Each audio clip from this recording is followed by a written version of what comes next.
Pinoy laban sa kapwa Pinoy. Nakapag-takeover mga bro si Dylan Harper. Ipang napilayan ang superstar ng New York. Comeback mga bro ang Knicks sa Game 1. NBA Finals Game 1. New York Knicks versus the San Antonio Spurs. Huling beses na nagkaharap sa finals ng dalawang teams na to mga bro ay noong 1999 pa. Nagkatotoo din ang hiling ng mga fans ng New York sa kagustuhan nilang makaharap. Etong si Wemby, first quarter nakuha ng New York Knicks ang unang basket sa game. Wala yan sa tres ni Jalen Bronson. Agad naman bumawi sa kabila itong si Wemby. Pasok din ang elbow jumper. Lang. Ang isimula ng New York na ibang libre sa corner si OG Anunoby. Plus nagtutupan ng cover ng Spurs. Wemby na nauwi din sa layup. 8-2 start yan para sa New York Knicks. Alright. Court ng San Antonio mga bro, sinakop pa din ng mga fans ng Knicks. Ang buong arena, kitang-kita naman yan. Dahil bumi-bumi ngayon ang suot na damit ng mga fans. Kevin Vassell para sa pangalawang basket ng San Antonio na agad binawi sa kabila ni Josh Hart. Wide open layup. Isa pa sana mga bro si Hart sa play na to kontra kay Wemby. Gandang iwas na sana, yun nga lang. Butata pa din ang inabot niya sa alien. Nauwi pa yan mga bro sa basket din ni Wemby. Yun lang. Unang napatime out ang Spurs after ng basket ako mga bro ni Towns. After ng time out, eto another basket mga bro para kay Towns. Dalawang sunod yan para sa big man ng New York. Napabalasa din ang player ng San Antonio ay pinasok si Dylan Harper. Pero dito na din nagsimula ang run ng home team mga bro kung saan nakapagdala sila dyan ng big run. Aggressive si Castle at Dylan and one basket para sa Philip Guard. Lamang na din sa mga oras na yan mga bro ang San Antonio. High pass si Wemby. Nag-two small kay Dylan. At hindi pa tapos yan ang rookie. Nakapagdala pa ng tres mga bro si Dylan Harper. Without Wemby, solid na run ang ginawa ng San Antonio. Bagyang nakabawi ng tres sa New York. Etong si Landry Shamet. Tumapides ang response ng Spurs dahil nakasagot naman ng dalawang sunod na tres. Etong sharpshooter na si Champagny. Badges pa para sa New York dahil na-injury etong si Jalen Bronson. Damn, pipilayin nila bro. Ni Bronson, nakakaramdam ng sakit Gusto sa nilang nangyari tanggalin. pero hindi kagad siya nailabas mga bro after niyan. Kaya sinulat ni Dylan habang mainit ng injury si Bronson. Inatake ang depensa. Over ang rookie sa first quarter. Double digit scoring kagad, 10 points para sa kanya. Kaya napatime out na din ng New York at rekta balik sa locker room si Jalen Bronson. At a good sign para sa New York niyan. Lamang pa ng 8 points ang San Antonio Spurs. 27. Kapit lang mga kapatid.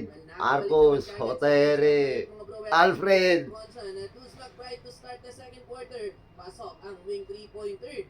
Yun na.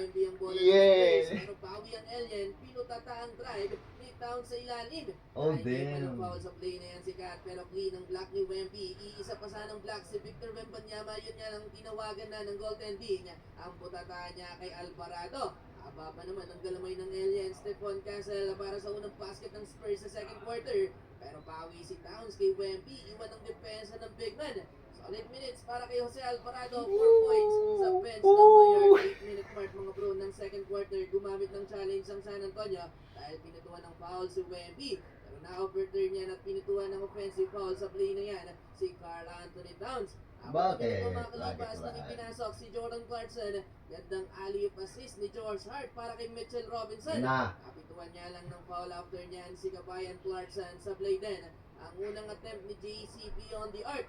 Isa pa sana ng dunk ang backup big man ng Knicks. Yun nga lang, Mintes, sabay check sa kamay na may tama mga bro. De'Aaron Fox, basket sa ilalim and Jalen Bronson, second basket pa lang sa game. Driving footer. Napatay mo ang New York half-wing mark dahil muling may nindang injury sa ankle naman. Etong si Bronson, nakalibre pa ng tres sa kabila si Devin Vassell. Galit sa referee si Bronson, bakit wala daw foul na ipinito ang offensive daw ang good news. Nakapaglaro pa din naman si JD at nakapagdala pa ng tatlong sunod na basket after ng timeout. Nagawa pang makalamang din ng New York mga bro, 38-37, 11 points para kay Bronson. Naputol na lang yan sa basket na to ni Dylan Harper. Wow. Nabuhat ng Philip Guard ang opensa ng Spurs sa bench habang kalat. Ang Asmo. opensa ng New York Knicks isang press para kay Landry Shamet at Jose Alvarado. Buti na lang may bawi ang Spurs. Dalawang sunod na nakapagtala ng press. Etong si Julian Champagny kaya kontrolado pa din ng Spurs ang laban. Turnover pa ni Bronson ng bola. Wala nang isang minuto. Easy dunk para kay De'Aaron Fox. At eto pa mga bro, nagpahabol pa ng uling tres si Champagny.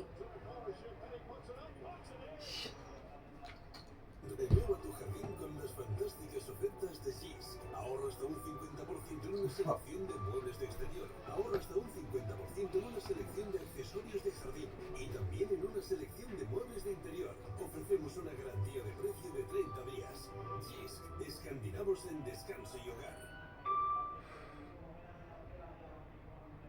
The fastest selling mouse backpack ever is finally back in stock. This mouse backpack is the best I've ever used. 5-3 para kay Champagny sa first half. Siya din ang leading scorer ng Spurs with 15 points. Medyo alat pa si Wemby, 2 of 8 lang ang Alien. Pero lamang pa din ng 7 points ang San Antonio, 55-48. Entering the third quarter, agad na nakapag-commit mga bro ng foul. Etong si Towns, 2 free throws para kay Wemby. Stephon Castle, driving floater, bawi sa kabila si Towns. Alley-oop layup naman. Yun nga lang na 8 tuturan ng Spurs ang New York. Another foul pa para kay Towns. Pangatlo na yan para sa kanya. Galing kay Wemby at Castle ang first 8 points ng San Antonio. Sipag kumuha ng rebound ni Castle. Opo, sa double figure ang lead niya ng San Antonio, 63-50. Kahika nang bumalik sa bench etong si Wemby matapos mabangga mga bro ni Josh Hart ang kanyang tuhod. Though okay lang naman daw si Wemby, pero habang wala sa loob ng court mga bro ang Alien, sinunit yan ng New York Knicks. At sila naman ang nagkaroon ng big run kung saan nakapagtala sila mga bro ng 11-4 run. Baba na din sa single digit ang inahabol ng New York 5-minute mark ng third quarter, 67-61. Time out ang San Antonio. Well, after ng time out ng Spurs, eto mga bro, Dylan Harper much needed response mula sa San Antonio. Yan lang. Yun nga lang, patuloy ang momentum ng New York Knicks. Bawi ng 13 si Landry Shamet at nakuha na din ni Towns ang rhythm niya sa opensa. Dalawang sunod na basket para sa big man ng Knicks and one pa yung isa. Bago mag last 2 minutes, naitabla pa ng New York Knicks ang laban galing sa basket na to mga bro ni Jalen Bronson. Comeback ang New York. Wala nang isang minuto. Finally mga bro, eto Wemby. Unang dunk pa lang sa game na to.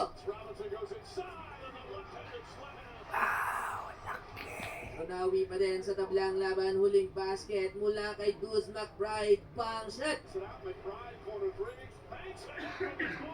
76-76 heading into the fourth quarter. Well, fourth quarter, tuloy ang momentum mga bro ng New York Knicks at tuluyan na ding nakuha ng visiting team ang lead. Nagising na din ang opensa ni OG Anunoby. Takeover mode mga bro si OG. 8 straight points, dalawang sunod na press ang naipasok niya.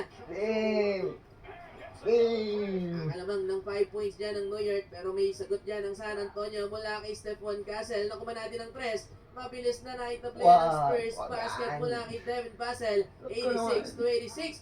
Yun nga lang, eto na mga bro, si Mr. Clutch, Jalen Bronson, takeover mode na sa New York Knicks. 6 straight points mula kay JB, kaya muling nakalamang ng 6 ang visiting team. Hype na din ang mga fans ng Knicks na nasa arena 92-86. Well, after ng timeout mga bro ng Spurs, may umepal na fan at pumasok sa loob ng arena at gustong makipag-selfie kay Victor Wembanyama. Bahagyang napatigil ko na yung laban dahil sa ginawa niya pero hindi nila mapigilan. Etong si Jalen Bronson, another basket. Buti na lang, eto na mga bro, si Victor Wembanyama, takeover mode na din ang sa San Antonio Spurs. Binuhat na ni Wemby ang opensa ng San Antonio.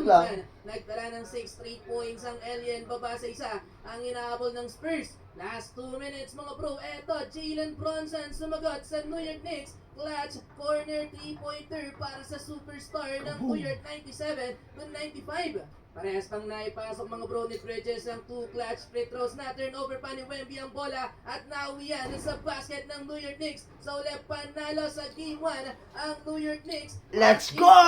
Let's go, New York! Let's go!